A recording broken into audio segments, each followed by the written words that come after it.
What's going on, everybody? Welcome back to another episode of No Huddle Necessary. And if my face looks familiar, it's because you saw me on the show previous to that, very briefly, because my internet decided to crap out on me. I think I got it fixed. Fingers crossed that it doesn't go haywire this time. But we'll see. Whatever happens, we'll work through it. But as I said earlier, this is No Huddle Necessary. I am your host, Dominic Shirosky. Thank you all for joining us. Like I said, hope you all enjoyed the NFC preview show that we did here. Make sure you guys tune in Friday for the AFC preview show. A ton of great stuff that's going to be going on there. But this is No Huddle, and the regular season has finally come to an end. It's time that we're going to be getting into the postseason. So there's a bunch of things that we got to talk about. Let's go ahead and bring in our guests, bring in our panel. First up, we have Edwin up here. Eddie joining us. How you doing today, man? I am back once again. It took me a long time to get back here, Dom, but I finally returned. Thank you so much for having me once again. It's going to be a great show. Absolutely, man. Always love when you're on. Super happy to have you back. Next up, we have Mr. Keith Richards. Mr. Keith Richards is a pretty happy man, I'm pretty sure, after Black Monday, but we're going to get into that later on. He seems to have a little bit of a – he's got a sparkle in his eye today, so – It's good. It's good news for him. Good week for him.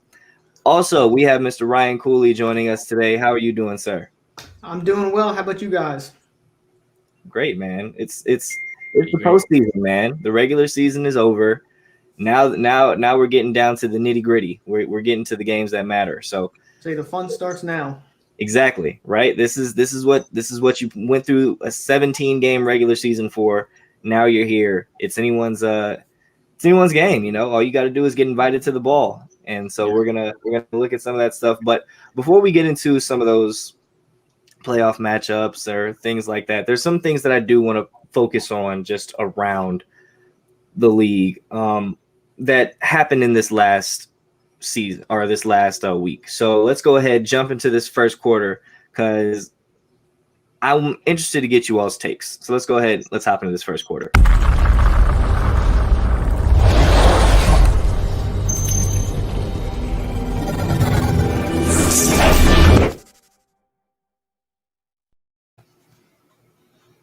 Alrighty, so first quarter, we're going to talk about one of the biggest surprises of Week 18. That was Colts versus Jaguars. The Indianapolis Colts had a very simple, very easy situation coming into Sunday. Go down to Duval and beat the worst team in the NFL, and you make the playoffs. It was that simple. And from the opening kickoff till the final sound, the Jacksonville Jaguars did nothing but beat the hell out of the Indianapolis Colts on both sides of the ball in the trenches. It did not matter. They couldn't get Jonathan Taylor going. It really was a surprise for me.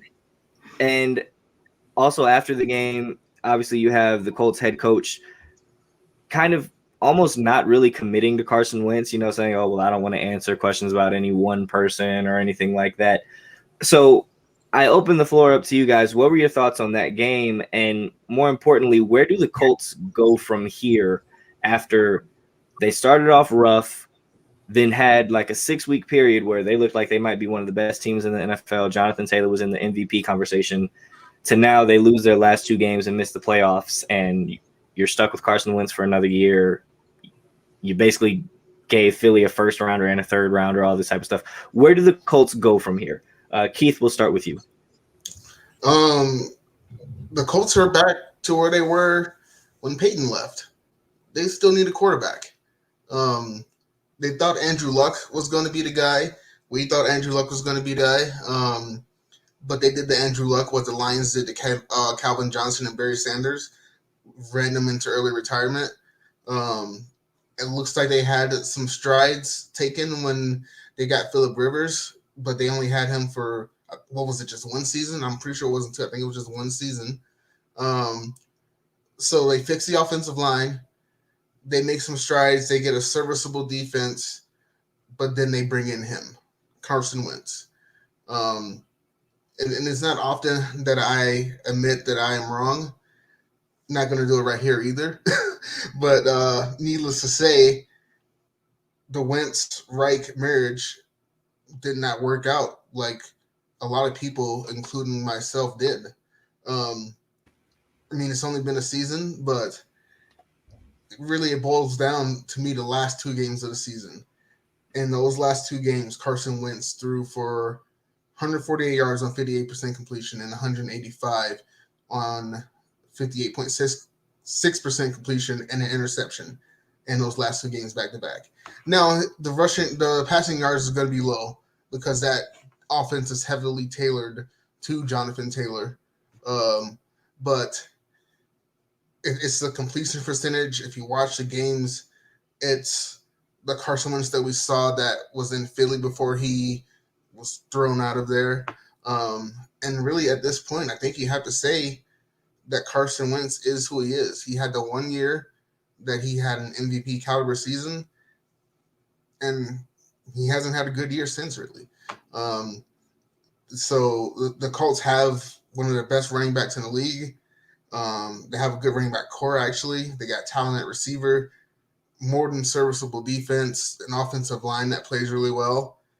But here we are almost a decade, maybe over a decade later, and they still don't have a quarterback.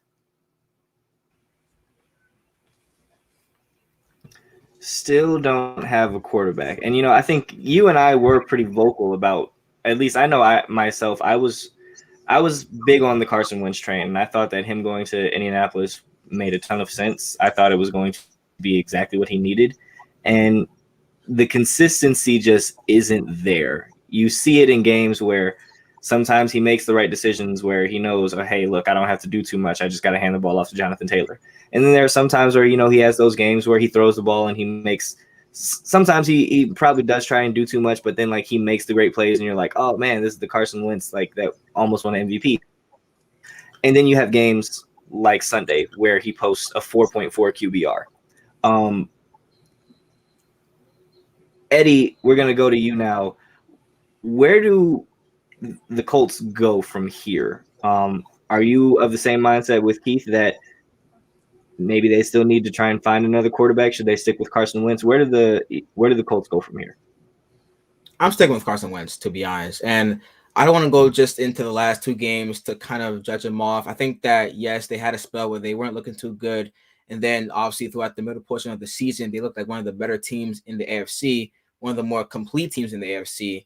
But if it's any coach that I think can get the most out of Carson Wentz right now as it stands, at least proven to do so, is Frank Reich. I'm not sure exactly you jump ship too quickly because it's only 2 games, 2 crucial games, I will say that. But I look at the whole entirety of the season, and he didn't really have too bad of a season for me. You look at the way the offense is built. You want to run the football. Yes, indeed. They have a very overpowering offensive line. You have some talent at receiver here, Michael Pittman Jr., who I think is the pretty much only surefire receiver that I liked this season. I'm not really too keen on Zach Pascal, so I think they should find a way to revamp that receiving corps. Maybe T.Y. Hilton's not the guy anymore. Molly Cox, he's serviceable at tight end, but they could do better. And for the defensive standpoint, defense played well sometimes here and there. I do like Kwity Paye, but when it comes to adding more pieces, I feel like they need more talent on the edge, more of a pass rush there. And the secondary also plays well too. But yes, we have the stinker in Jacksonville. It wasn't an easy task, as you noted before, Dom. I mean, Jacksonville has beaten them the last 7 times in Jacksonville. So looking at the history and how boded well for them, didn't really bode too well for them, despite the Jaguars being one of the worst teams in the NFL, probably the worst team in the NFL as it stands right now. But once again, we see another laid egg from the team, from Carson Wentz in Jacksonville. I still think that there is hope. I still would give it another go because I don't think you can jump off ship just yet. And the contract situation as well, too. I mean, he's owed around $22 million base salary. I'm not sure who would want that right now. I know it looks bad because the Eagles traded Carson Wentz thinking that they would be in a rebuild situation. It hasn't really looked like that this year. They end the playoffs. The Colts are not. But they have pieces there to make another run. It was just more of a bad start for me in the season. They got some firepower, some more of a good consistency going in the middle, and then they just dropped 2 last games, which are pretty bad. But I look at the whole entirety of the season. I say running back with Carson Wentz.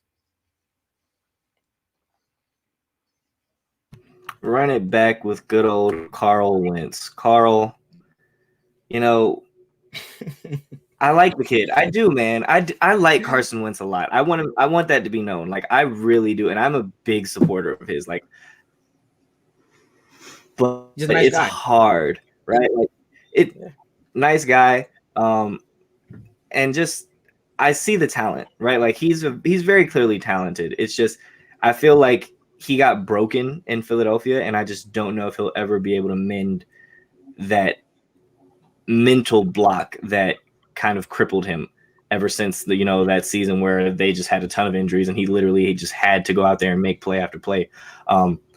Ryan, how do you feel about this game? How do you feel about the Colts? I mean, Trevor Lawrence, first things first, the Jaguars, shout out to the Jaguars. They played a hell of a game. Like, their defensive line stopped Jonathan Taylor. Like, it looked like the 85 Bears out there. Trevor Lawrence looked like Joe Montana. He started off the game like 15 of 16 passing the ball. Like, the Jaguars clearly came to play, and I don't know who had a better week than the Jaguars. You knock out one of your division rivals out of the postseason, and you still get to lock up the number one pick in the draft. It's pretty damn nice Sunday, if you ask me.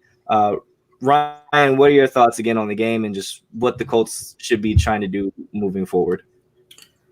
Well, yeah, credit to the Jaguars. They were great. And, this game wasn't solely on Wentz.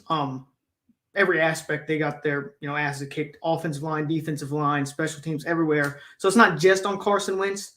But the Colts right now, they're in a really difficult spot. And it's kind of weird because we still view them as a good team. And that's part of the problem because they're not bad enough where they can say, we just got to have a hard reset. Let's rebuild. Look, they have a top 5 offensive line. They have good weapons. The defense gave up, 9? I think they were 9th in points per game given up. So they have a good defense. But the biggest issue is quarterback, for which, to be fair, a lot of teams have issues at quarterback. It's difficult to find one. But the sad part is they don't have many options. They don't have a first-round pick, so they can't draft one, and they can't trade up for one because they can't give up a first-round pick to trade up in the first round. And so the best thing they could do, and it's not great, but it might be their only option, is to run it back with Carson Wentz. And Wentz's biggest thing, as you said, Dom, is his inconsistency. It killed him.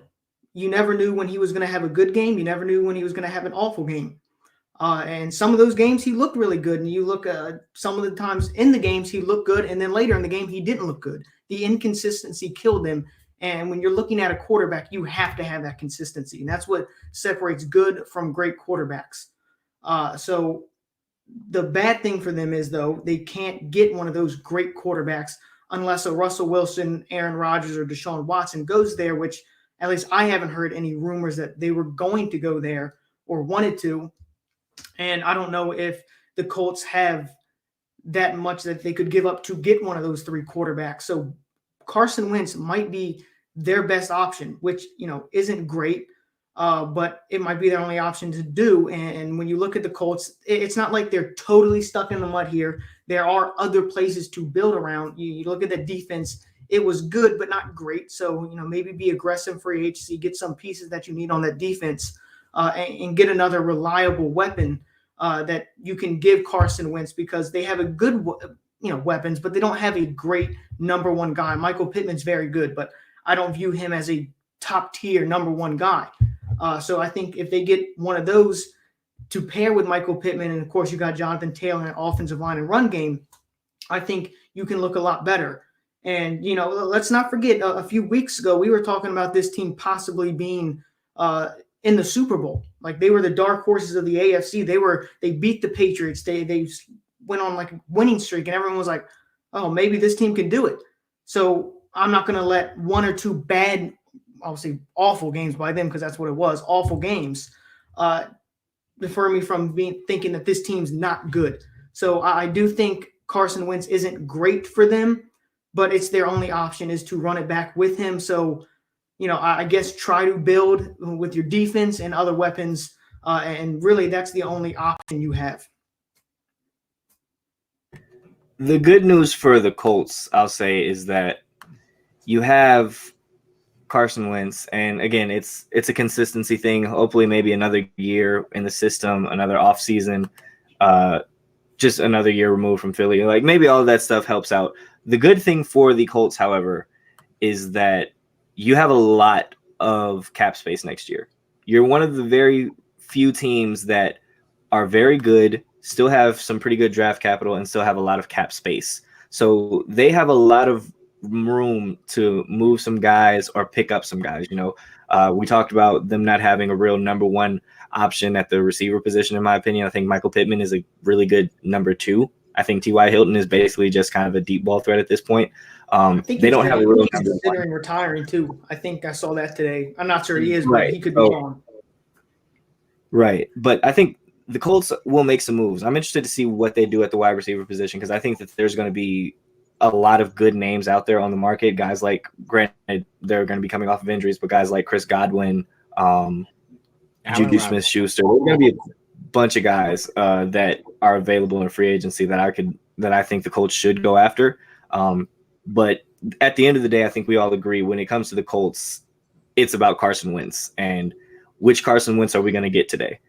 Are we getting the Carson Wentz who looked like an MVP 5 years ago, or are we looking at the Carson Wentz who is trying to be Superman and is throwing 3 picks in the back of his own end zone, a game? So they're in a bit of a rough situation. I'm interested to see what the Colts do moving forward, but because the Colts lost that game and because the Steelers won their game, it made the Sunday night game very interesting for everyone in America. So that's what we're going to go with this second quarter. Let's go ahead and get into it. Time-ageddon in the second quarter.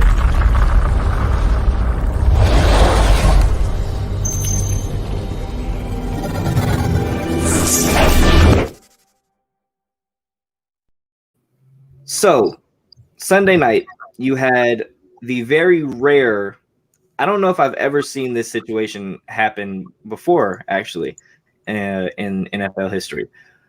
So with the Colts losing to the Jaguars, the Steelers beating the Ravens, it's set for a situation where the Raiders and the Chargers had that Sunday night game. And if both teams would have tied in that game, if that game would have ended in a tie, both of those teams would have made the playoffs. Now, I'm pretty sure both sides will say that they were not trying to play for a tie, but it certainly looked like they were on the field. The way this game ended, how everything went down.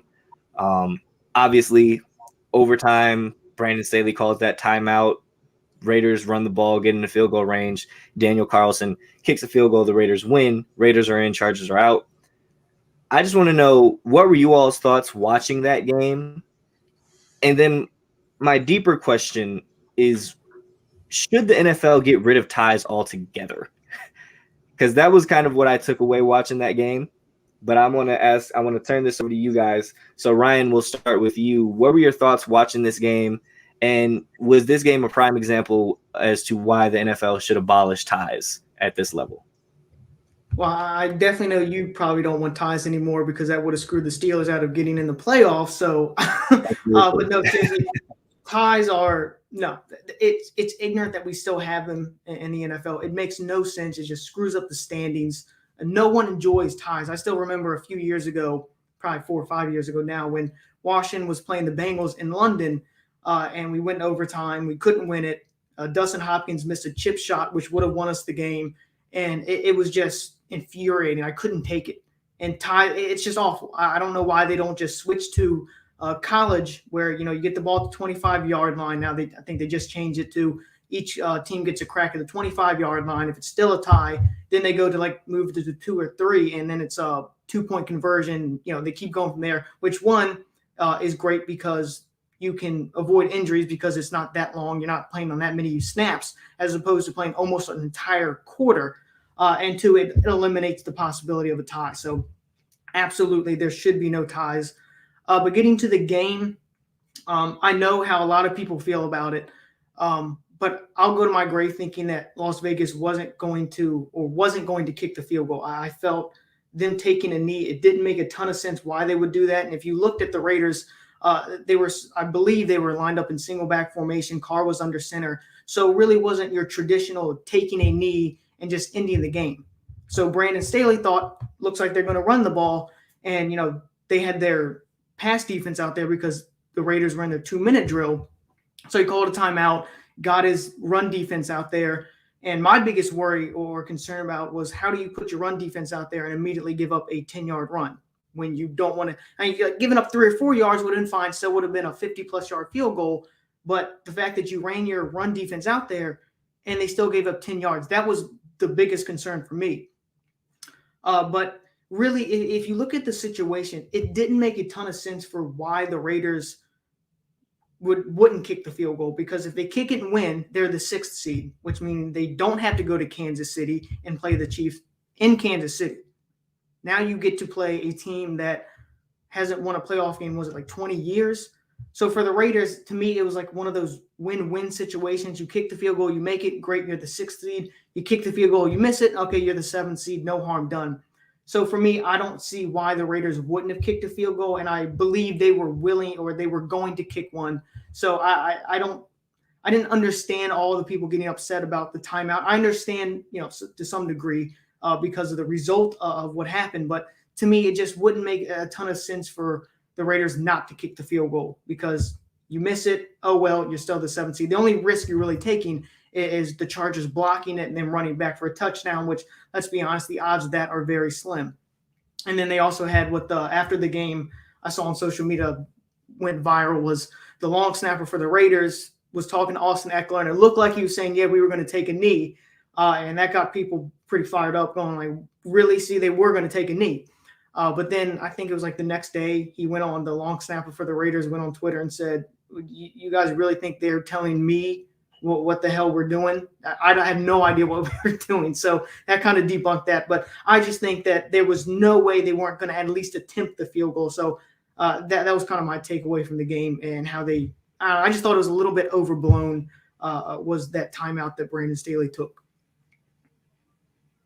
Yeah, I think too much was made out of that timeout that he called. I don't think him calling the timeout there was a terrible move. Like, the thing that I think people should be harping on him about is him going for it on 4th and 1 on his own 20-yard line in the third quarter when you're only down by like 3 points. Like, that type of quote unquote aggressiveness and the analytics are what have cost the Chargers games all season in these types of situations. Keith, we're going to go over to you now. What were your thoughts with this game? Just everything. And then, like I said, do you agree with the notion that ties should not be a part of the NFL? So let's go with ties first. Honestly, I go back and forth on it. There shouldn't be ties. There should be ties.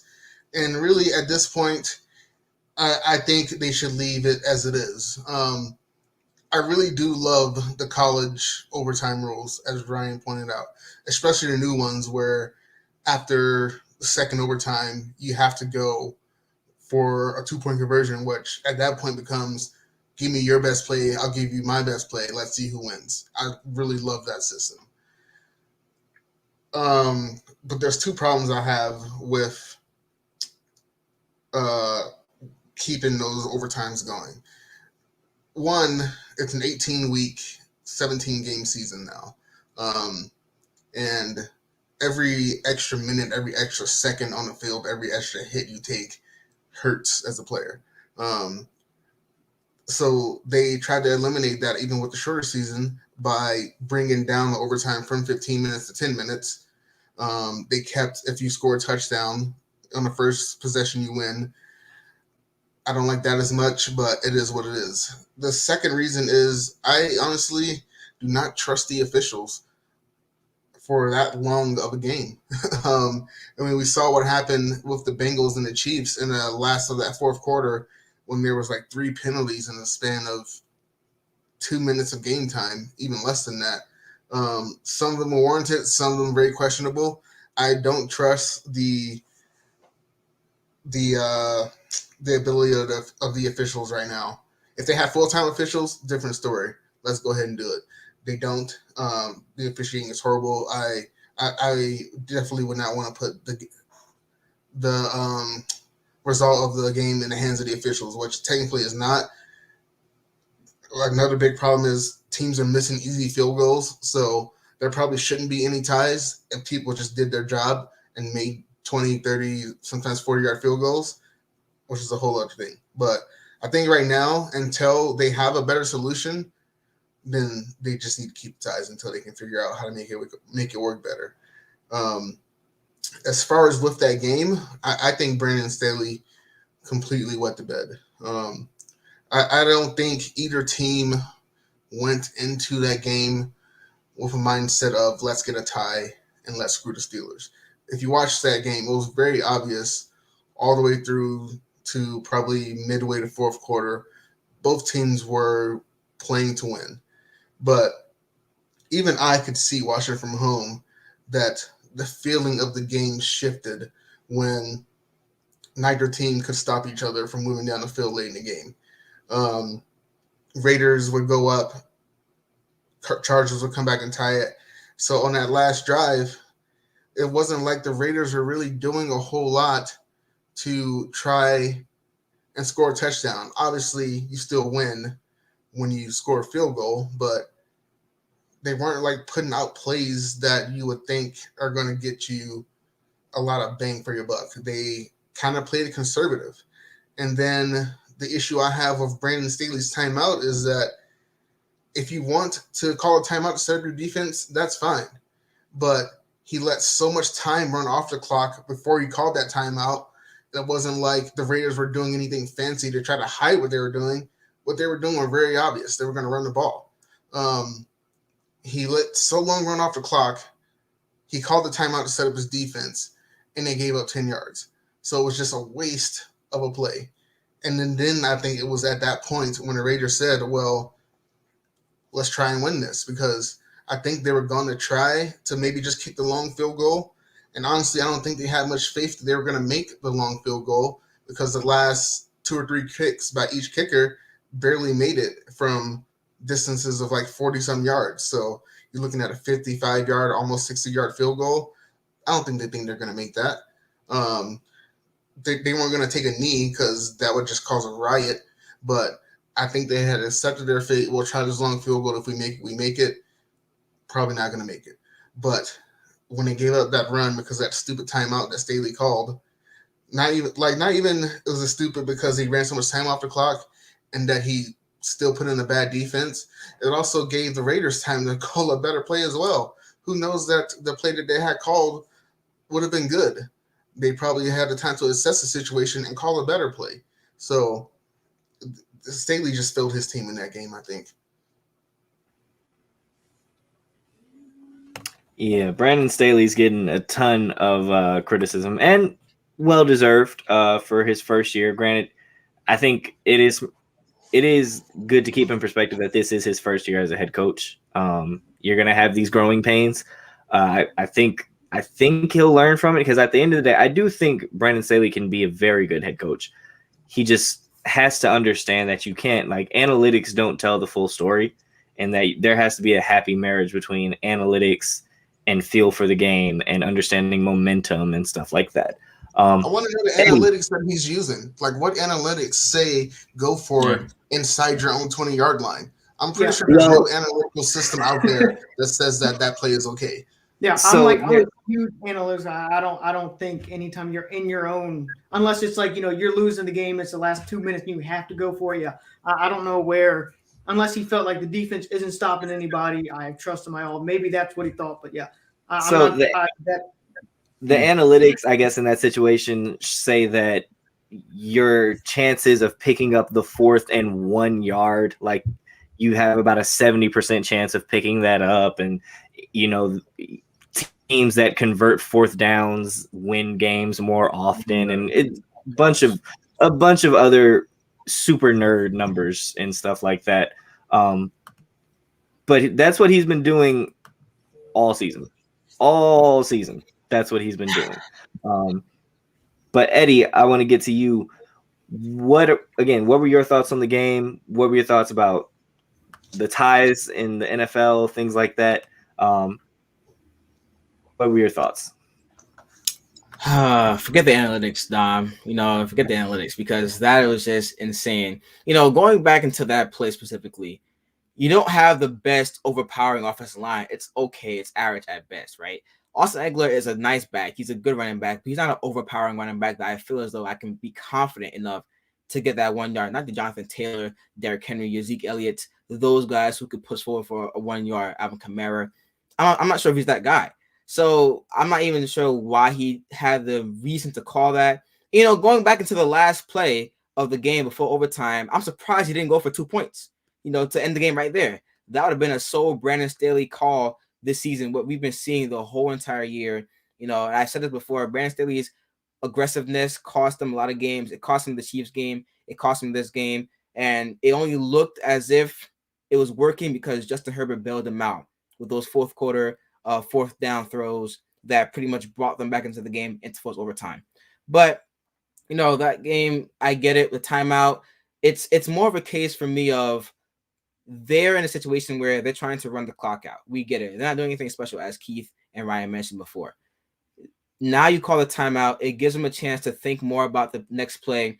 I don't care about the whole idea of trying to put in your run defense. I get it, but make a play. I mean, I know you're the worst run defense in the league, but we all know what they're going to do this specific play.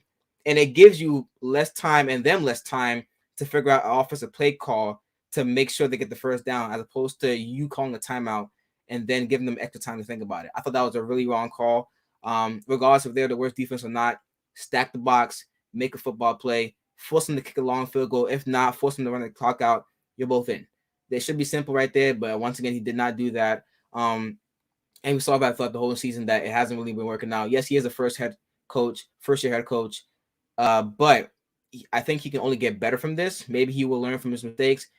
Maybe not anytime soon, though, because he has claimed that this is Charger football. So they are going to be an aggressive team regardless, which may or may not be the benefit to Justin Herbert. We all want to see Justin Herbert be in the playoffs this year, and pretty much didn't really matter who he faced because they have Justin Herbert. They have a nice offensive game plan that can pretty much match up with any team in the AFC. For the Raiders, as Ryan mentioned before, a bit of a matchup problem. I don't like their chances of going to Kansas City and possibly winning there, but the Bengals, despite the Bengals being a high-powered offense, despite them being so exciting to watch this season, they are still young as well too, and they haven't won a football game in the playoffs in about a decade, or even more than that probably. So, the Raiders, for me, it was the right call to at least kick the field goal instead of just playing for a tie, despite the timeout being called. Now, regarding ties in the NFL, abolish it.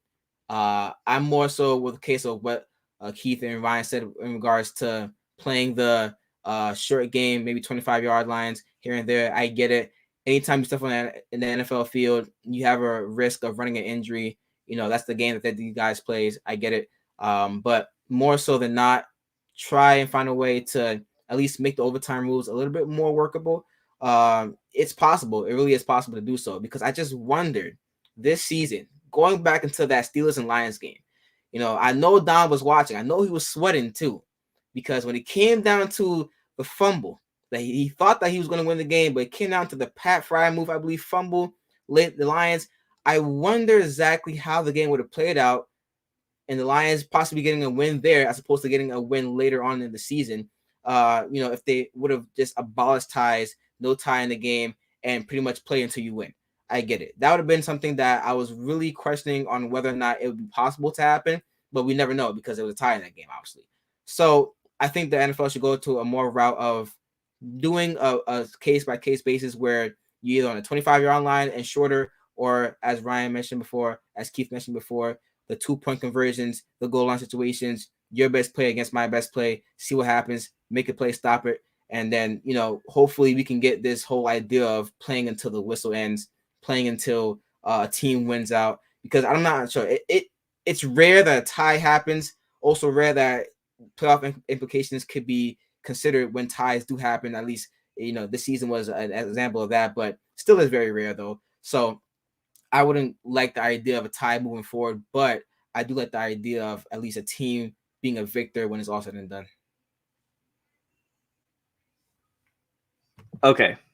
I'm going to pitch an idea to you guys because this is an idea that I've had about ties in the NFL for quite some time. And I'll open this up real quick before we get into halftime and then move on to the third quarter. Here's my idea for how you fix and make sure that there's no ties anymore. So you go into overtime. Overtime is the same, right? You play your 10-minute overtime period. Since we're concerned about players' health, player safety, we don't want to keep on putting them out there for, another 10-minute overtime period, right? So what you do, you send the kicking teams out there. First team goes out there, you kick it from the 30-yard line, and then the other team comes back. If he makes it, other team comes back out there, he has to kick it from the 30. If they both make it, you push him back 5 yards. And you keep pushing them back 5 yards until somebody misses. How do we feel about it? That's going to take longer than the overtimes would. I don't know, man. I don't know. Like, think it's all that pressure. All that pressure. So let's say, think about it. You go out there, and let's say the first team goes and they miss that first field goal from, the 30-yard line, which I think that's the equivalent of about a 40-yard field goal or something like that, right? Then you have the other guy coming out there, and it's basically a game winner at that point. It's like, hey, all right, they missed. You're up. You hit this one. It's over with. I think that's safer for everyone. Go ahead. Quick question for you then. So what happens when they both, let's say example, both kickers get pushed back to the 50-yard line? Now, I'm not sure exactly how strong these legs the kickers do have. Well, okay, so there's a cap, obviously. Obviously, we're not going to be having guys kicking 70-yard field goals, right? But let's say, once it gets to about the point where it's a 55-yard field goal, they only get pushed back 1 yard. And then, the longest we'll make them kick is 58. And then you just have them keep kicking from 58 until somebody misses. Because think about it. From that distance, how many guys do you really in the NFL do you really trust to hit that consistently? Outside of Justin Tucker, who do you really believe is going to hit a 58-yard field goal back to back to back to back to back? Two kickers, Justin Tucker and maybe a little bit biased, but I think Brendan McManus could do it as well. Right? There's only a couple guys. So now we actually give these kickers a place in the game and make their position a little bit more valuable. Everyone always likes to say that they're not football players and all that other stuff. I think forces them to earn their checks a little bit more. And I think it's super exciting. There's nothing better than holding your breath for a game-winning field goal to see what happens. Unless you're a Washington fan because you just know he's going to miss it. That we don't have luck with that. I will say that's probably the first time I've ever heard anything like that. It's interesting. I'd rather go the 2-point conversion route, just one play. Eventually somebody's going to get and somebody won't. So that's what I go. But that is actually pretty interesting. I do like it though. All right, I was just throwing that one out there. I know I'm a madman sometimes. I was just wanted to get you guys' opinion on it. Yeah, you're just a Steelers fan. That's what it is. Right. If it was 5 years ago, I'd be more apt to do it because I don't feel like kickers sucked as much 5 years ago. But recently, I feel like we would just be seeing a bunch of missed field goals for half an hour. But think about that though. Think about how funny that would be though. No, I would think about if you have a game where 6 field goals back to back to back. Think about how crazy that does a lot of betting. I don't like that idea either. Yeah. Very true. That's a great point, Keith. Great point. Man, how would that work with fantasy too? If you had a kicker, you made 4 straight overtime field goals. Hey, again, it adds value. It adds value to the position. Anywho, all righty, let's get to it. Let's get to halftime. Let's give the guys a break, get a drink of water, run to the bathroom, all that good stuff. We'll see you guys in a couple seconds.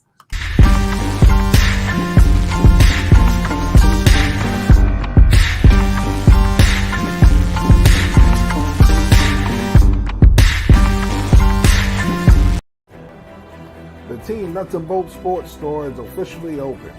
Log on to www.teamnbsmerch.com and get your t-shirts, hoodies, polos, all sizes available. Once again, log on to teamnbsmerch.com. Get yours today.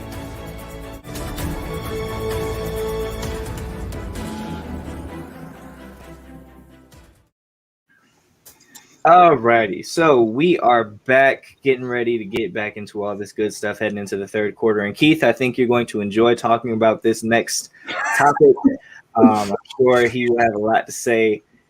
Noted Denver Bronco fan. So let's go ahead and jump into this third quarter.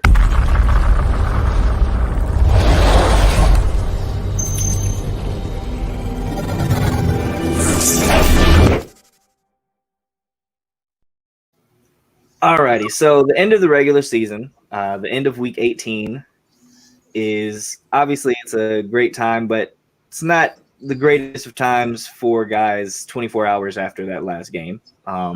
That's, for those of you who don't know, that is what we call here in the NFL Black Monday. It is typically when a lot of coaches get the news that their services are no longer needed, that their key cards don't work to enter the building anymore, that their offices have been cleaned out and it's just all their stuff hastily dumped in a cardboard box with a nice little note that says, "See you later, don't come back." So this Black Monday, I thought, was very interesting, seeing some of the names who did get the axe, seeing some names who it took a little bit longer to get the axe than we thought they might. I just want to get you guys' thoughts, and Eddie, we'll start with you. Which firing, I think we all can agree that Brian Flores getting fired was the most shocking, but which team do you think made the best decision getting rid of their head coach? And which of these new vacancies is most attractive for some of these other head coaching candidates? So I'm going to go with the Minnesota Vikings. I think that, when you have Mike Zimmer in, I think he's a really good coach, to be honest. At 72-56 is no slouch. And yes, he did make the playoffs only 3 times out of the last 8. We get that. But when it comes to a fresh start, the Vikings needed that fresh start. All right. And you can see that his balance, his control over the locker room wasn't really there anymore. It was kind of wheeling in a way. And also Rick Spielman as well, to the GM. He's finally gone to. It's time to get some new fresh blood in there. And I think that that's because of the fact that he wasn't able to do enough to help the team reach better and higher heights than they've done in the past. You get it. Kirk Cousins is there. Justin Jefferson is there. Dalvin Cook, Adam Thielen. They have some talent on the roster that could help them out in the future, which is why I believe they are the most attractive job opening this season, or this offseason for that matter, because of the talent that they do have and the talent that they do possess on defense as well too. They have a stout defensive line that can pressure the QB, get after the QB, and also the secondary, maybe a little pieces here and there. Obviously, you still have Hitman there, but the secondary is really young at some point. They need more of a veteran presence there, aside from Hitman, and I think they'll be fine. But when it comes to Mike Zimmer, yes, he's ran his course. He's a good defensive coordinator, so he will get a job somewhere else. But when I look at the opening, I look at some of the flashier names that could possibly raise this Minnesota Vikings team into contention for another playoff run or another playoff battle that they should be in next season. And some of the names that jump out to me is obviously Brian Flores. We know that he's a good coach. He should be one of the hottest commodities out there of this offseason. But I look at John Harbaugh, and I see the way that he's been doing with Michigan, being able to go pretty much everywhere and turn the whole program around. I think that he could do exactly that with Minnesota. He could raise the talent level. He could raise the play, raise the production from the team. And also, Harbaugh is a guy that has had success in the NFL. We've seen it with the 49ers, and he could do that with the Minnesota Vikings as well too. Whatever philosophy he does have, I know that it'll be something that the players will respect, and he will command that respect as he's transitioned over into the new year. But if he does get hired, I think he'd be the perfect hire for the Vikings. And, judging by his history, judging by the way he's managed players in the past with Michigan and 49ers, it's something that I would like to see with the Minnesota Vikings. So I'm going to go with John Harbaugh for the coaching hire. And, that to me was not a shocker, but it's more so a case of they needed a fresh start. And getting in a new GM and a new head coach is the best way to do that. Yeah. Jim Harbaugh, you were saying John. No. Why did I say yeah. Hey, John? Yeah, it's all good. Listen, it's twins. All good. I've made that mistake tons of times before. It's all good. I do think the Minnesota job is kind of under the radar attractive. It's just the problem with the Minnesota job is you have the one big blemish, which is that you have Kirk Cousins, who's making $35 million next year. And, that really, like, if you're a coach, you kind of go into that situation kind of looking at management like, hey, understand that this first year isn't really my year, right? I'm kind of just working with the mess that you all gave me. So maybe let's not, start my evaluation right away. Maybe wait till I can actually get at least the guy I picked in here first. Ryan, what were your thoughts on Black Monday? What team do you think made the best move getting rid of their head coach? And which of these jobs is the most attractive? Well, I would say pretty much everyone who did get fired and didn't get fired, I wasn't surprised with, except for the obvious one, Brian Flores. I don't think anybody really saw that one coming. That one didn't make any sense to me. Brian Flores led the Dolphins to 2 winning records in 3 years, and that was with subpar quarterback play. I mean, that's you don't have a quarterback. Tua wasn't doing great, and you had Ryan Fitzpatrick. You don't expect great records when you have below average quarterback play, and yet they still had 2 seasons with winning records. And then you look this season, he beat New England not once but twice, and I think this was by far the worst fire. And I think it stemmed more from Tua and Brian Flores maybe not getting along so much. And if you look at like the beginning of Brian Flores and Tua, it didn't get off to a great start because right away you kind of heard the rumors that Flores wanted Justin Herbert, and you kind of saw that like a week or two before the draft. I remember they started saying that, well, maybe the Dolphins are going to take Justin Herbert. With at the time was like, what are you nuts? Like, it's got to be Tua. But clearly Flores really liked Herbert, and we look back now, and it was clearly the wrong pick to take Tua. And you kind of look at the situation and say, it reminds me of Jay Gruden and Dwayne Haskins. Like, Jay Gruden didn't really want Dwayne Haskins, and we all know how that ended. And I think it's very similar to what happened or what has happened in Miami. And they're really just using Brian Flores as a scapegoat because they know they made the wrong pick, but they're just using him as a scapegoat saying, hey, they just couldn't get along. So, to help Tua, we're going to get a new head coach. When in reality, they should have just owned up and obviously not say out loud that, hey, we should have taken this guy. That wouldn't help anybody. But, using him as a scapegoat, and it's what a lot of teams do. When the front office screws up, they blame the head coach. So I get where the Dolphins were coming from with that. I don't agree with it. But you screwed up when the coach you just fired immediately becomes the best candidate for how many other teams. And that's kind of what happens with Brian Flores. All of a sudden now he's on the market and teams are like, well, let's get him an interview. He's pretty good. And he moves right along up the list of potential hirees. But going to, in general, the Black Monday, I think the best place for a head coach to go, I would say it's kind of a tie between Chicago and Jacksonville. And both are similar reasons. Both have really good young quarterbacks. The Jaguars have a Trevor Lawrence who looked, really bad this year, but I don't think anybody's blaming him for the circumstances and situation that he was in. I don't think many quarterbacks would succeed, but we saw what he did in college. I don't think anybody has many doubts that he's going to be a very good quarterback. And then you got Chicago. You have Justin Fields, who, I wasn't too high on in the draft, but I recognize the talent. He has a very high ceiling. He has all the tools. So I think if he gets a good head coach, he can be a really good quarterback in this league. And then if you look at Jacksonville, they have $72 million in cap space, I believe it is this year, and Chicago has 43. So both have promising young quarterbacks, and they have cap space to work with. Now, Jacksonville, you got that front office and ownership's a little out there, but you can't ask for when you have a Trevor Lawrence and cap space. I think that's a good place. Then you have the New York Giants, which I list as the worst place and also the best firing, but it's also a worst place for the next head coach to go. Because they're the complete opposite of what I just mentioned with Chicago and Jacksonville. They have very little to no cap space going into the offseason. They also have a huge question mark at quarterback. Daniel Jones. Now, I've always felt bad for Jones. I don't think any quarterback would have succeeded in the situation that Daniel Jones was put in. Just atrocious offensive line every year. Not really any weapons to throw to. So I've always felt bad for him, but it's pretty clear that he's probably a little too messed up now to be fixed. So you need to get a quarterback. You have no cap space. You have no GM. And, of course, it's New York. So that's going to be always tough to coach in. And you ask the players, it's tough to play in there in that environment. So I would say the worst place is definitely New York, even though they did have the best firing because Joe Judge was just I did take it a little personally when he was talking about Washington and called us a clown show. And then, we beat his ass Sunday and got him fired, which was great. But but that was kind of my take on Black Monday. But, yeah.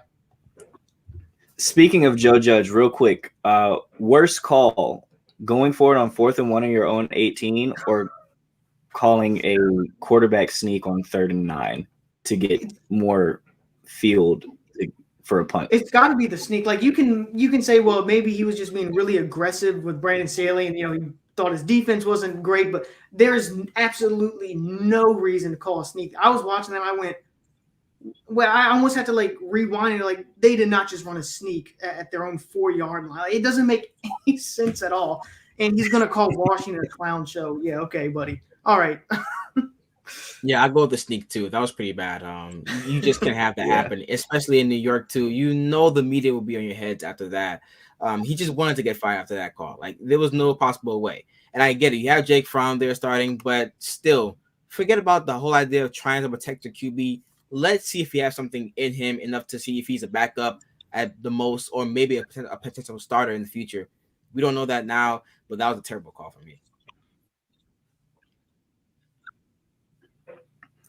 All right, Keith, I know you've been itching to get in on this conversation. Go ahead and dig a grave for Vic Fangio like I know you want to. Oh, I mean, I have to wait till Monday. I got my joy on Sunday. It was a crappy Saturday night. Broncos lost. My kid didn't sleep well. I woke up grumpy on Sunday. Then I get a notification on my phone. Vic Fangio fired. I'm not a morning drinker, but I definitely drank some Jameson in celebration because it is 2 or 3 years overdue that he needed to be fired. But much like Ryan and Eddie already said, Brian Flores did not deserve to be fired. I think everyone else who got fired deserves to be fired. And I'm going to go ahead and say there's one more person who should be fired, and that's Brandon Staley. I understand that it's his first year coaching. You got to be able to give first year coaches more wiggle room. And it's not even simply that about the argument of analytics. It's just sticking to doing the same thing when you've been wrong so many times. I forget the game that they were in where they went for it on 4th down like 5-6 times and I think converted 1. And it was inside of their red zone. Like they could be putting 12, 9, 15 points on the board just by kicking a field goal. And he calls terrible, slow developing sweeps or a bootleg with 1 or 2 options on 4th down when you need to pick up the touchdown. It's some things are just unforgivable. And I'm not one of those people that's against analytics. I understand their purpose in football, but you have to realize that when that is not working, you have to go with your gut. And he was terrible about that all season long. And honestly, I don't think he's going to get better because he's a prideful. Most coaches are prideful men. I don't see him changing that mindset. As far as the place that I think has the best opening, you would think I would say Denver. I'm not. I think Denver has a really good team. They have a lot of talent on offense. They have a really deep defense. But Denver also has to play Patrick Mahomes twice. They have to play Justin Herbert twice. And they have to play Derek Carr twice. And Derek Carr in division games is not a huge letdown. If I'm a coach, those are not problems that I want, especially if you're going to be a first-time coach. Like that, I'm not going there. I would love to see a big-name coach come here. I'm hoping a big-name coach come here. But if we don't get a big-name coach, then I completely understand. It is one of the hardest divisions in football to play in. If they were in a different division, I would say Denver, but they're not. So I would have to go with Jacksonville as well. I think Trevor Lawrence got way too much flack for how terrible that team was. I mean, we saw what happened with Urban Meyer and the dances he was doing after the games. Their starting, who they thought was going to be their starting running back got injured before the season started. They had some other injuries at wide receiver as the year went on. I think he played as well as he could with the situation he was in. They got a lot of cap space. They got a young team. So if you are a coach looking for a second chance or a coach looking for your first job and you want to be the one to set a culture, they are a team that is ripe for someone to come and set a proper culture, especially after the Urban Meyer fiasco that they had. If that was a job offer I had, that would be my number one choice. So I think a great coach for them is the one I said should have been their coach last year before they haven't hired Urban Meyer and Eric Bieniemy. I really want Eric Bieniemy to come to Denver because I don't think Denver needs to hire another defensive-minded coach. I have nothing against Jared Mayo or Dan Quinn or even Kellen Moore for that matter. I think Kellen Moore needs to prove that he can be a good coordinator more than just the one season before he gets a head coach offer. I think Eric Bieniemy, in my opinion, is the best coach available, especially if it's for a team that's looking for a shift in offensive mindset. So I wouldn't be surprised if he's made the Jacksonville coach as much as I want him here in Denver. I want to ask you guys this real quick, and then we'll get to the fourth quarter. Does Brian Flores get hired again as a head coach this year? Yes. Yes? We all feel like yes. Where do you think Brian Flores ends up?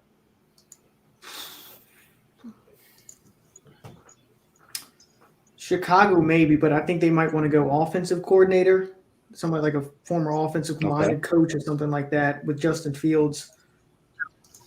I don't know, but you have to – I just feel like he's kind of – Brian Flores reminds me a little bit like Ron Rivera, who's really good, could build a culture. And so I think Jacksonville could be a good place because they need a culture. God knows they need the culture there. So I would kind of like that fit a little bit, but I think they also, like Chicago, would probably want to go with – because they have a young quarterback, would want to go like an offensive-minded coach. Mm-hmm. I'll go Minnesota. I know I mentioned Jim Harbaugh, but I think they can't go wrong either or. As Ryan just mentioned, Brian Flores is a culture kind of guy, and after having Mike Zimmer there for some time now, you do need a new culture, and he has proven in the past that you could win with below-average QB. Kirk Cousins is not a below-average QB, in my opinion. He can get the job done. So, and they have talent as well too on their roster. So I'll go Minnesota for that one. All right, Keith.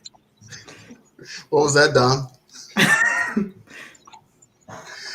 I would go with the Vikings Kirk as well. Cousins is mediocre at best, but my opinion. I got to agree with Eddie. I don't know. I'm a little more of a upper up, especially this season with Kirk Cousins, but I understand it.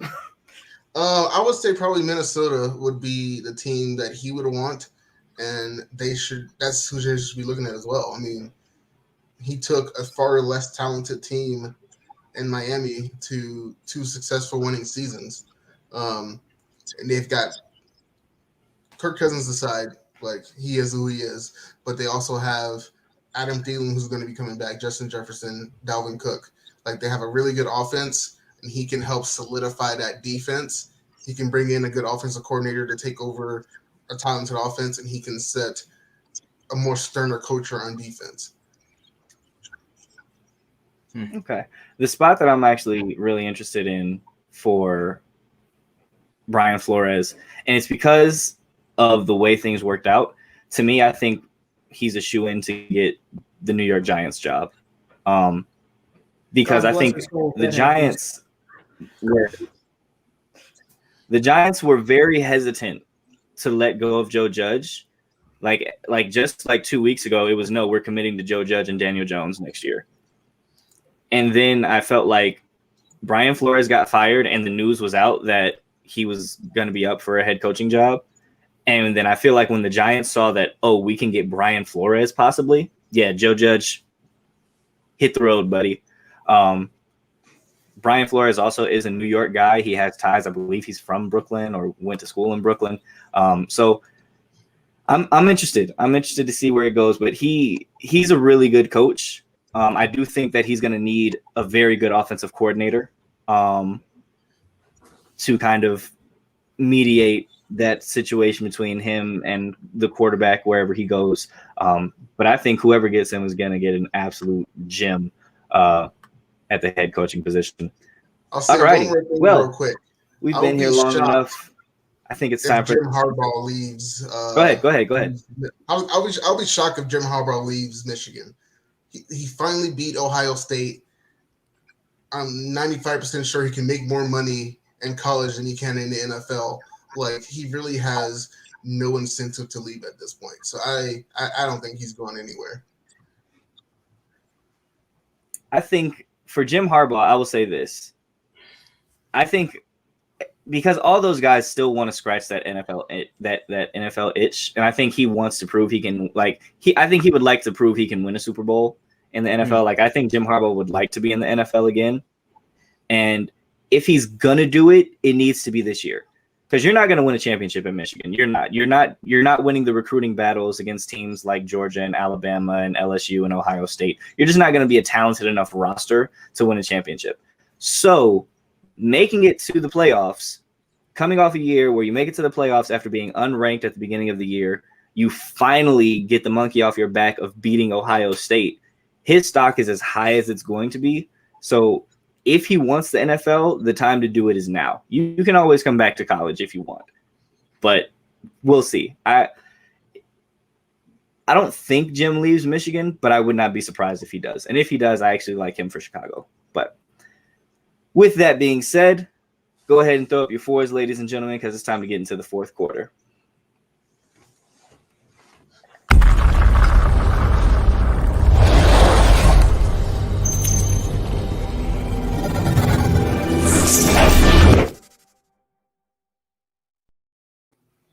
Alrighty, so regular season is done.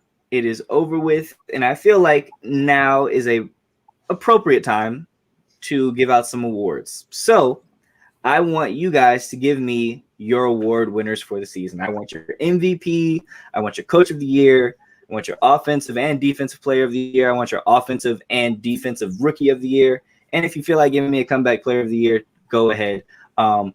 Let's go ahead. We'll start with Keith. Keith, who are you giving out these awards to? I'm going to go bottom to top because it gets more controversial as I head up the list. Comeback player of the year, I got to go with Joe Burrow.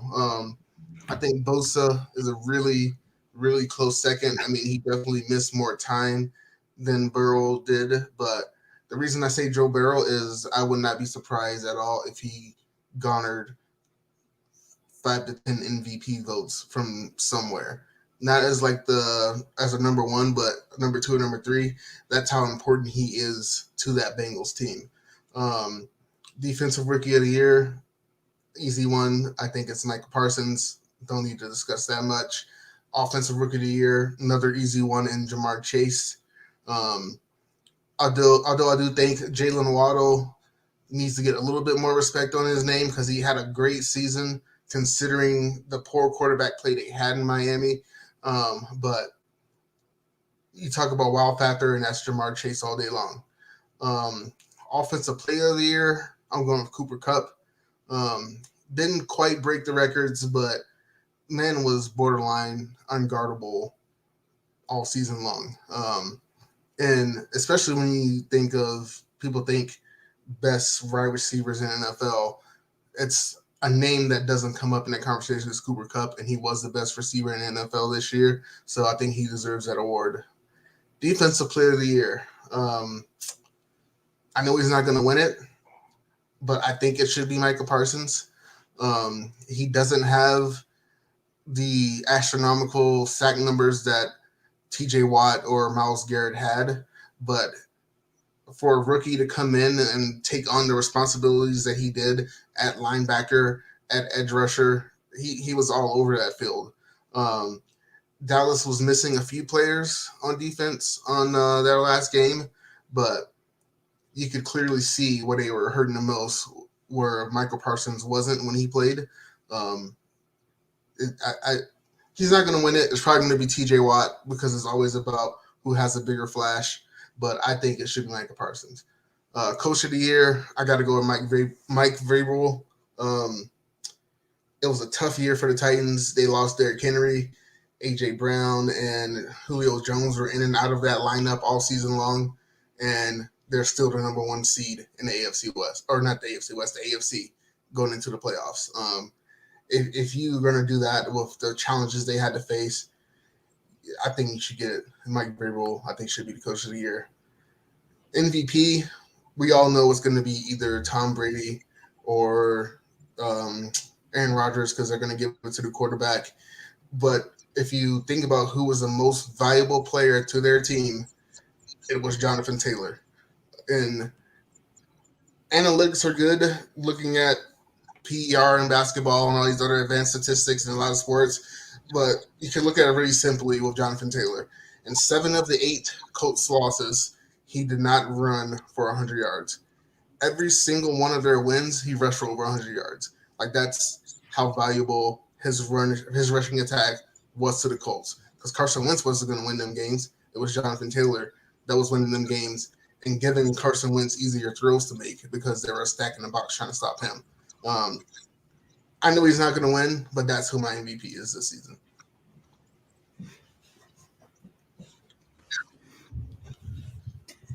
Yeah, so our list is actually pretty similar in a couple spots. The MVP one is an interesting point because I think Jonathan Taylor deserves it. He won't win it because the Colts aren't in the playoffs. I think that was a big stipulation. If the Colts would have made the playoffs, then I think for sure Jonathan Taylor becomes a much more viable option. The fact that he's not in the playoffs really hurts his chances there, which sucks because I hate that the MVP has just kind of been regulated to just a quarterback's award, basically. But Eddie, give me your awards, give me your MVP, Coach of the Year, all that other good stuff. All right, so same as Keith, gonna start from the bottom up. For comeback player of the year, have to go with my guy Joey B, man. I mean, seriously, the way he performed this year. I mean, people were comparing him to a young Tom Brady at this age. Now, I'm not sure if those comparisons are warranted or not, but he did play very well. And aside from the boneheaded mistakes, the rare ones here and there, he played a major part in transforming that Bengals offense, transforming that whole team from being a 4-win team last year, 4 or 5-win team last year, to being Kings of the North this year. A team that's exciting to watch, young, talented, and when you look at the young QBs in this day and age, you have to put him in there in that conversation easily. So definitely go with my guy Joey Burrow here. For defensive rookie of the year, Michael Parsons is the obvious answer. You move him around everywhere from the edge of the line, the linebacker spot, to the edge of the line. He could put him anywhere. He's a linebacker who's very rangy, who's solid in coverage. I love the way he performed this year, and you could see the exact impact that he had on the Cowboys as opposed to when they did not have him. They struggled a lot, as Keith mentioned. Offensive rookie of the year, I have to go with my guy Jamar Chase once again. Playing that whole type of role of transforming that whole Bengals offense. There are many comparisons and there are many acquisitions about how he would fit into this team because of the likes of them drafting him over Penny Sewell. But I thought that right now is looking like the right move that they did that because he has single-handedly won them games. I'm talking about the Ravens game, the Chiefs game, where he just turned the whole game around from when they weren't moving the ball to making plays and winning them the game eventually. So Jamar Chase, you are the offensive rookie of the year. Defensive player of the year. Now, I know I'm going to give to Michael Parsons again, but when I look at the way TJ Watt has performed this year and look at the kind of historic trend that he's been on, the copacetic trend he's been on the whole entire season, he's been now, I guess, with the extra game, but he has been in the same category now with Lawrence Taylor, and that is something that you can't forget about, in regards to his production on the field. Yes, the Steelers play kind of sloppy sometimes, but I can make an argument that his production on the field, his impact on the field has willed them to some of these wins that people aren't talking about because of the likes of Big Ben and here and there, Najee Harris. But TJ Watt for me has been a big producer when it comes to winning the big games this year, and he has proved that, and that's why they're in the playoffs.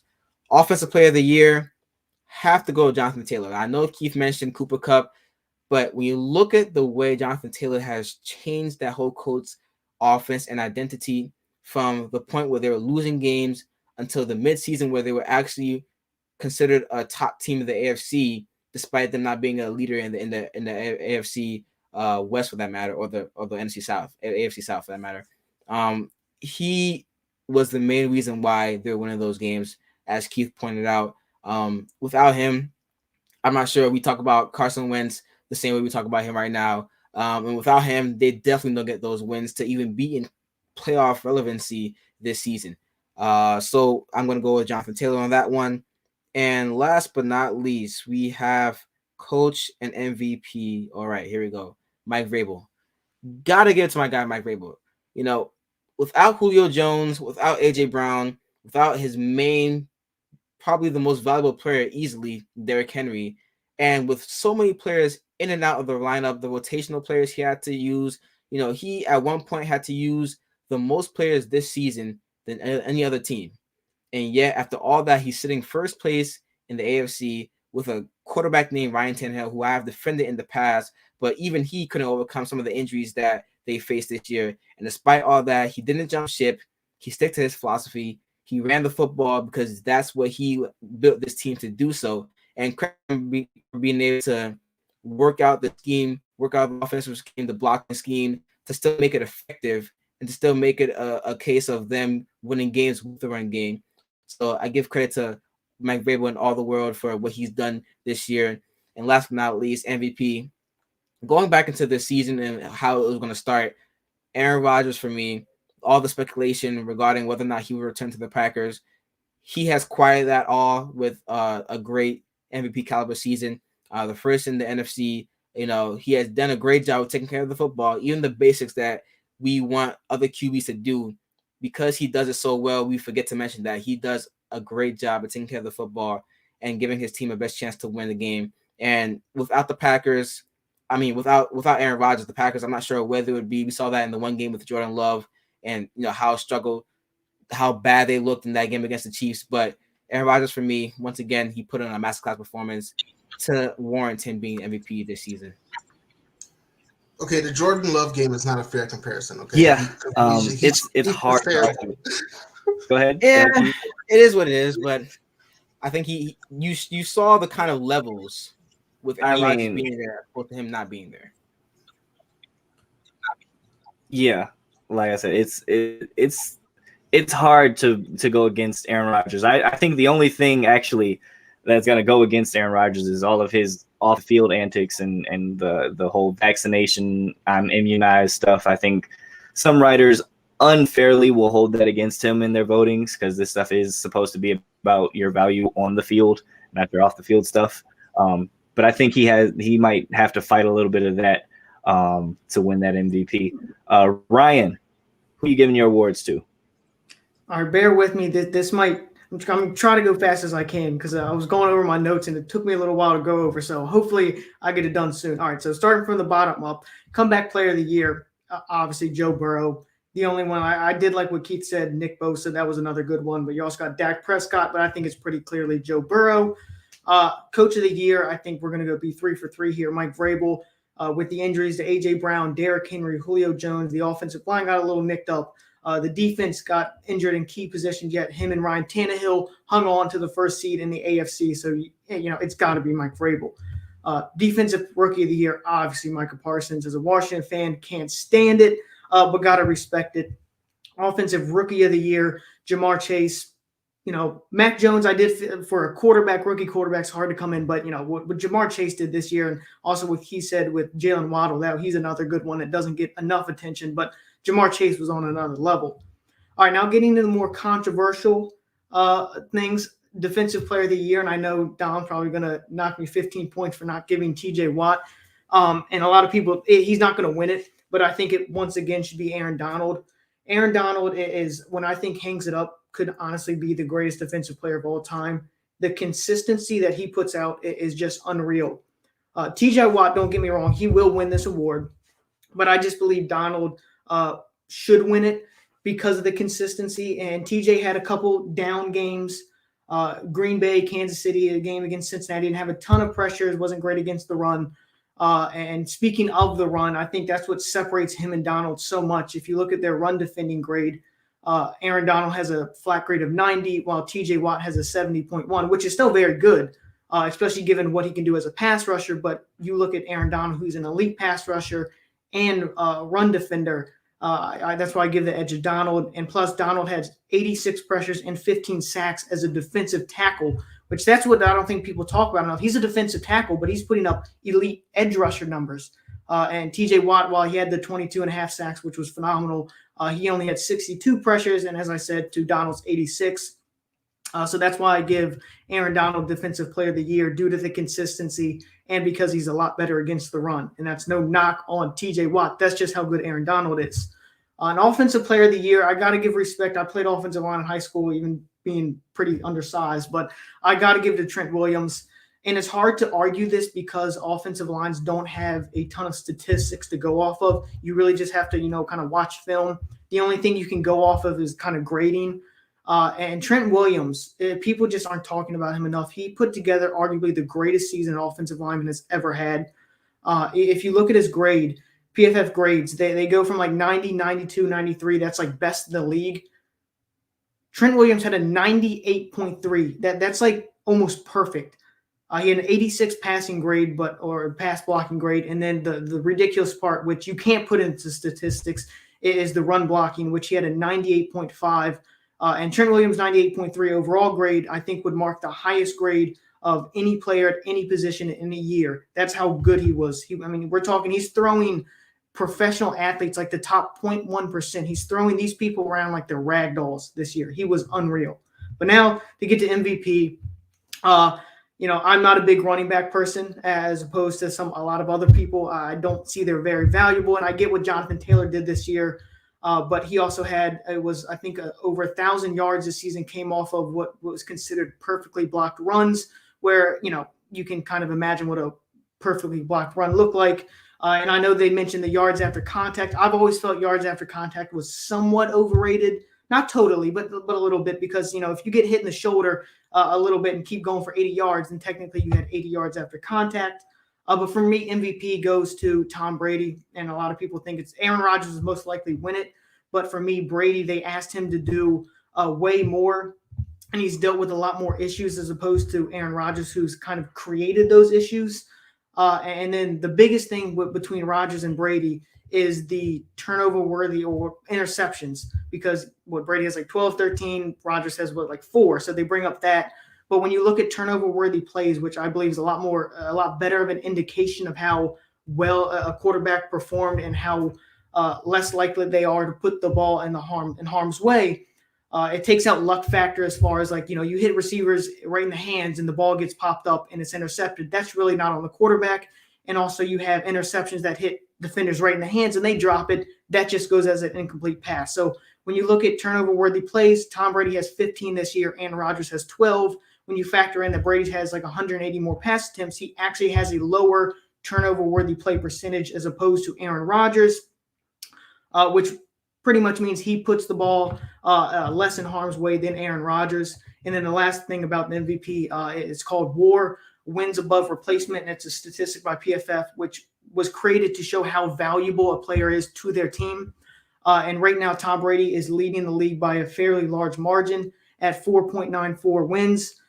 Joe Burrow is second at 4.05. So you see that significant gap between 1 and 2, and Aaron Rodgers is ranked 6th in the league at 3.34. So for me, Tom Brady's the MVP, and Aaron Rodgers will probably win it, but I'll give it to Brady. And those are my awards. I know I probably went way over time, but I apologize. Oh, no, you're fine. You're fine. I do like the offensive lineman getting some love. Trent Williams is absolutely phenomenal. Real quick, I'll go through mine. Comeback player of the year, I think we all agree it's Joe Burrow. I think a lot of people probably early on put a lot of money on Dak Prescott winning that, but Joe Burrow was just sensational this year. from comeback player of the year. So that's definitely it for me. Let's go to the rookie of the years. Defensive rookie of the year, Micah Parsons, without question. We don't even have to. It's not a discussion. Offensive rookie of the year was interesting to me because I felt like there were a ton of guys that deserved it. For me, I give it to Jamar Chase, but even before Mac Jones, like a little bit more love to offensive lineman. Creed Humphrey, who the Chiefs have at center, he was phenomenal this year. I think, again, maybe this is Steeler bias. Najee Harris rushing for over 1,100 yards behind what is easily the worst offensive line in football is insane. What he was able to do and just accounting for all of the offense, for a large chunk of the offense that he did. Jalen Waddle obviously breaking the record for most receptions for a rookie in a single season, beating Anquan Bolden. Like there was a lot of guys. Kyle Pitts breaking all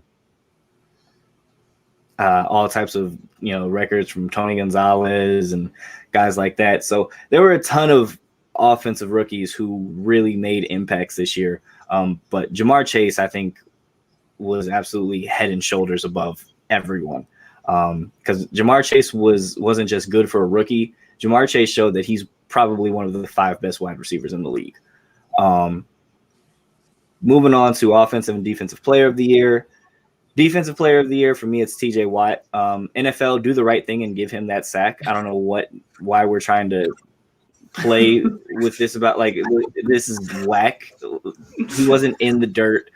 Huntley was trying to get up and make a play, and TJ Watt came and smacked him and knocked the ball out. That's a strip sack fumble. Give him the record. Do the right thing, NFL. But TJ, he's another guy who his value really, it's hard to replace.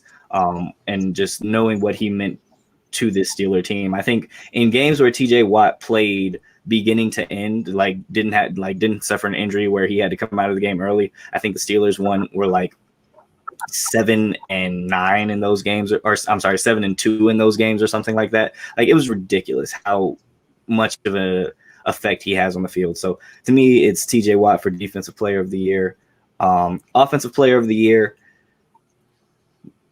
It's a tough one for me. I love Jonathan Taylor, but Cooper Kupp getting the Triple Crown this year is insane. It's not something that you see happen very often for one guy to lead the league in receptions, receiving yards, and receiving touchdowns. He's had one of the greatest single receiving seasons of all time. Also, just putting some respect on Matthew Stafford's names, 2 of the all-time greatest receiving seasons were both quarterbacked by Matthew Stafford, Calvin Johnson, and Cooper Kupp. Just want to throw that out there. And then we get to MVP and Coach of the Year. Coach of the Year, Vrabel, I think, is a really good one.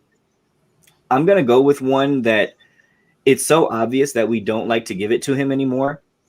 I think what Bill Belichick was able to do with the Patriots this year was phenomenal. Like going out and making all the moves that he did during the offseason, bringing this team in after having what was considered a down year for them because they went 7-9 last year, to turn around and almost win this division, to have beaten Buffalo once. You're gonna have to do that again in the postseason. That's gonna be fun to watch. But I think we kind of get to that point where it's less like, oh well, we know Bill Belichick is the best coach in the league, so we don't have to give him the Coach of the Year record or the Coach of the Year award. I think he deserves it this year.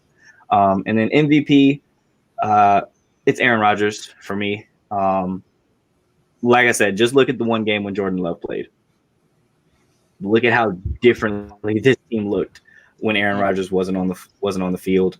I think that a lot of people in Green Bay are going to have to start actually doing their job next year when Aaron Rodgers is gone. And I think you're really going to see the value of Aaron Rodgers once he's gone next year. Keith, you'll be reaping the benefits of that because Aaron Rodgers will be in Denver next year. But with that being said, we've been here long enough, ladies and gentlemen. I'm sure these guys are getting a little tired. We got to go ahead and get out of here. So I think it's a good time. We've been giving out awards this last quarter. Now let's go ahead and give out one more. Let's announce the winner.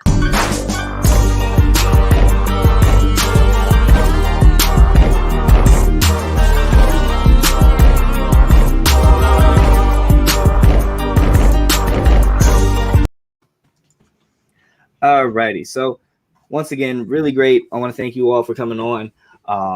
You guys are always awesome. I love having each and every one of you on the show. A lot of fun tonight. Had some really good stuff out of everybody. First up, we will be sending someone to the back first, obviously, before we announce our winner. And the individual we will be sending to the back first this time is actually the man who was making his comeback. Was good today, but not good enough for a W. Eddie, we're going to send you to the back this time. Fitting to put the Jets hat on. It makes sense. It makes sense. All righty. And then there were two, like I said, great stuff from both of you guys. But today's winner is actually going to be Mr. Keith Richards. Keith, you get the W today. You deserve it. Like I said, it's a really good week. It's a really good week for you, man. It's a really good week for you. Vic Fangio's fired. You get a W on No Huddle Necessary. It's a good week for you, man. The FaceTime is yours. Enjoy. All right, so gonna pull it back to the Broncos. Obviously, the big news of the week was Vic Fangio being fired. And Pat Shurmur was fired as well, which was a great win for the team. Some of the biggest news, though, that you might not follow if you're not a fan of Denver sports or live in one of these later time zones where a lot of news doesn't get out, is that a judge finally ruled that all hurdles from the team being sold right now, which has been something that's been going on for a while now, all the hurdles are being removed. Ian Rappaport is reporting that the team is most likely to be sold before next season starts. And there's one person everyone in Denver wants to be the head owner or involved in the buying of the team, and that's Peyton Manning. So that's what I'm begging for right now. We got to get Peyton Manning back here in Denver. Being honest, Denver's only had two good quarterbacks in their franchise history. One was John Elway. He did bring a Super Bowl back, but he caught lightning in a bottle. I don't think what he did running the team was sustainable. Peyton Manning might be arguably the best football mind we've seen ever. I mean, if you watch the Manning telecast during Monday Night Football and watch him break the games down, dude knows football. He knows what he's doing. I don't necessarily want him to be coach, but I know he will make the right decision on who should be coach, who should be GM. I think him being partial owner, full owner, whatever he ends up being, however they can get him in the organization, I think will be a huge win for the team. So wish me luck that we get Peyton Manning buying this team here soon.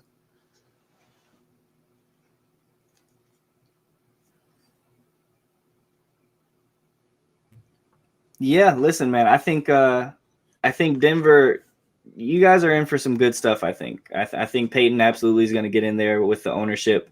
And like I said, I've been a firm believer that the Denver Broncos would be a winner of the Aaron Rodgers sweepstakes.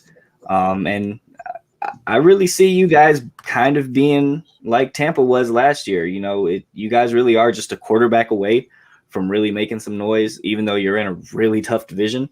But it's gonna be interesting seeing how Denver works this out. But like I said, congratulations to you. We're gonna bring the other guys in here so that way we can send them off properly. Like I said, great show from all of you guys tonight. Really appreciate you all being on here. Like I said, you guys always make my job easy. I have the fun part. I just get to sit back and judge the arguments. So you guys are the ones that make the show great. Keith, you are our winner today. Let the people know where they can follow you, what you got going on, all that good stuff. So yeah, at 5280 Keith is where I am on Twitter. Got a new show in the works, hopefully soon for Nuts and Bolts. But until then, you can find me almost every Sunday on Twitter with Greg, Monty, Eric. We got our whole crew. That a lot of complaining, a lot of Monty and Greg fighting, even though we know they love each other. But yeah, we'll be there on Sunday and Saturday and Monday.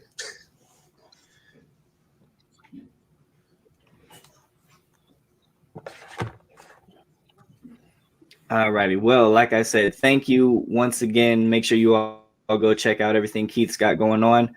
And we will bid you adieu. Good night. Thank you for joining the show as always. All righty. Eddie, good show today. I don't know if I'd be caught dead wearing that hat in public, but you're a proud fan. That's good for you. You know, it takes guts. It takes guts to do what you do, Eddie. I'm very envious. I wish I was that courageous. So Eddie, let the people know what you got going on and where they can follow you at. All right, you guys can follow me at TheRealEddie03 on Twitter, as well as follow Game Breakers, man. I have a weekly podcast coming out, Monday, Wednesday, Friday. So tune in for that. And also you can find me on Instagram too at King Jaloff. Have some articles coming out for NBA, so be on the lookout for that. And in regards to this lovely hat, no, I would not wear this in public, but in my room, in my safe space, yes, I would wear it any time of the week. So there you have it. Nah, man, rep your team with pride. You know, you let the people know Eddie's a true Jets fan. Let the people know. Don't hide it. No, I'm with Eddie. I don't like telling. Hey, you guys got Zach Wilson. It's embarrassing, man. Right. Well, wait until you have to tell people that you're a Washington Admirals fan. That'll be fun. Oh man. Thank you once again, Eddie. Great having you on the show as always. Ryan, teased you a little bit there. Ryan is a Washington football team fan, and he's coming to grips with the fact that he might be called like the Washington Generals or the Washington Admirals or the Defenders or something like that. But Ryan, let the people know how you feel about the name change and what you got going on and where they can follow you at.